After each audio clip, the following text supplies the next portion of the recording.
Salam sejahtera dan selamat datang kembali ke video saya. Hari ini, saya mahu ajak anda semua pusing-pusing melihat suasana di tengah-tengah Bandar Kudat, Sabah.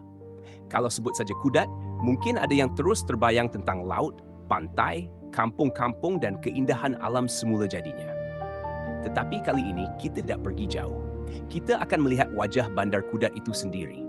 Kita tengok bagaimana keadaan di tengah-tengah bandar, apa kemudahan yang ada, kedai-kedai, tempat makan, bank, pasar raya, dan beberapa tempat yang menjadi sebahagian daripada kehidupan masyarakat Kudat setiap hari. Jadi, kalau anda belum pernah sampai ke Bandar Kudat, jom ikut saya pusing-pusing. Rakan jalan dan bangunan-bangunan di tengah bandar. Inilah antara suasana yang dapat kita lihat apabila berada di tengah-tengah Bandar Kudat. Walaupun Kudat bukanlah sebuah bandar besar seperti Kota Kinabalu, tetapi sebenarnya banyak juga kemudahan yang boleh kita jumpa di sini. Di kiri kanan jalan, terdapat pelbagai jenis kedai dan premis perniagaan yang menjalankan aktiviti masing-masing. Ada kedai makan, kedai runcit, restoran, kedai pakaian, kedai emas, bank, dan pelbagai lagi perniagaan yang menjadi nadi kehidupan masyarakat setempat. Setiap hari, orang datang ke bandar bukan hanya untuk membeli barang. Ada yang datang untuk bekerja, berurusan dengan bank, membeli makanan, menghantar anak ke sekolah, mendapatkan perkhidmatan kesihatan, dan macam-macam lagi. Sebab itu, walaupun nampak seperti sebuah bandar yang sederhana, Kudat tetap mempunyai kehidupan dan denyut nadinya sendiri. Rakaman bangunan tinggi. Dan kalau kita perhatikan di beberapa bahagian bandar, ada juga bangunan yang agak tinggi.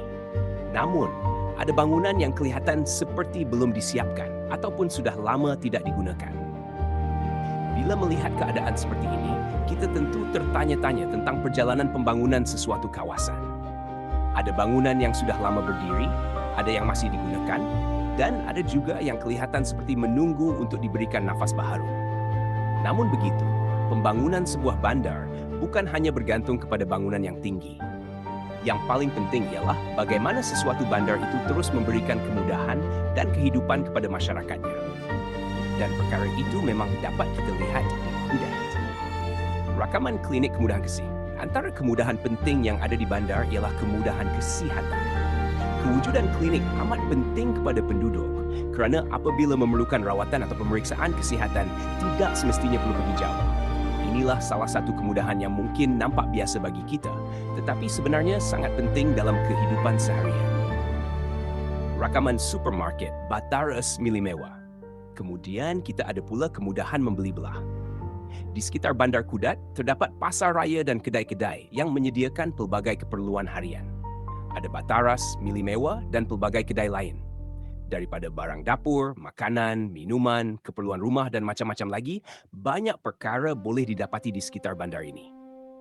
Jadi penduduk tidak perlu semestinya pergi ke bandar yang lebih besar hanya untuk mendapatkan keperluan harian, rakaman restoran dan kedai makan. Dan kalau sudah namanya berjalan-jalan di bandar, perkara yang tidak boleh dilupakan tentunya makanan. Di Kudat pun banyak pilihan tempat makan. Ada restoran, kedai makan, dan gerai yang menyediakan pelbagai jenis makanan. Di sinilah menariknya sebuah bandar. Kita bukan hanya melihat bangunan dan jalan raya, tetapi kita juga dapat melihat kehidupan manusia. Ada orang yang sedang makan bersama keluarga. Ada yang sedang menikmati kopi sambil berbual dengan kawan. Ada yang sibuk bekerja. Ada yang sedang membeli barang. Semua itu membentuk satu suasana yang menjadikan sebuah bandar itu hidup. Tempat seperti ini memberikan satu suasana yang cukup menarik.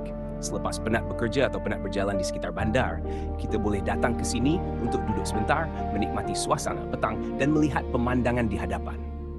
Kadang-kadang kita tidak perlukan tempat yang terlalu mewah untuk mencari ketenangan. Cukup dengan duduk, melihat pemandangan, menikmati angin dan berbual bersama keluarga atau kawan-kawan. Itulah keindahan sebuah tempat seperti Esplanade Kudat. Rakaman orang bersantai, pemandangan laut, swastang. Bila matahari mula bergerak perlahan ke arah petang, suasana di sini juga terasa lebih nyaman. Kita dapat melihat orang datang untuk bersantai. Ada yang berjalan-jalan, ada yang duduk menikmati suasana, ada yang datang bersama keluarga, dan ada juga yang mungkin datang hanya untuk mengambil gambar dan menikmati pemandangan. Inilah satu lagi wajah Kudat yang mungkin tidak semua orang pernah lihat. Kudat bukan hanya tentang tempat-tempat menarik yang jauh dari bandar. Kudat juga mempunyai kehidupan bandar yang tersendiri. Ada kemudahan, ada perniagaan, ada masyarakat yang menjalani kehidupan seharian. Dan ada tempat untuk kita berhenti seketika daripada kesibukan hidup. Jadi, itulah sedikit perjalanan kita hari ini. Kita sudah pusing-pusing melihat suasana di tengah-tengah bandar Kudat, melihat kemudahan yang ada, kedai-kedai, pasar raya, restoran, bank, taman permainan, dan pelbagai lagi. Kemudian kita akhiri perjalanan kita di Esplanade Kudat, menikmati suasana petang sambil melihat pemandangan dan kehidupan masyarakat di sekeliling. Mungkin bagi orang yang tinggal di Kudat, semua ini sudah menjadi perkara biasa. Tetapi bagi orang luar yang belum pernah datang, setiap sudut sebenarnya mempunyai cerita. Sebuah bandar tidak dinilai hanya melalui bangunan yang tinggi atau jalan yang besar. Sebuah bandar menjadi hidup kerana orang-orang yang tinggal di dalamnya, perniagaan yang dijalankan, kemudahan yang digunakan, dan kehidupan yang berlaku setiap hari. Dan inilah antara wajah Kudat yang saya mahu kongsikan bersama anda semua. Kalau anda suka video seperti ini, jangan lupa follow, like, komen, dan share video ini. Kongsikan kepada kawan-kawan dan keluarga supaya lebih ramai dapat mengenali suasana bandar Kudat. Dan kalau anda orang Kudat, cuba komen di bawah. Bahagian mana di bandar Kudat yang paling banyak kenangan untuk kamu?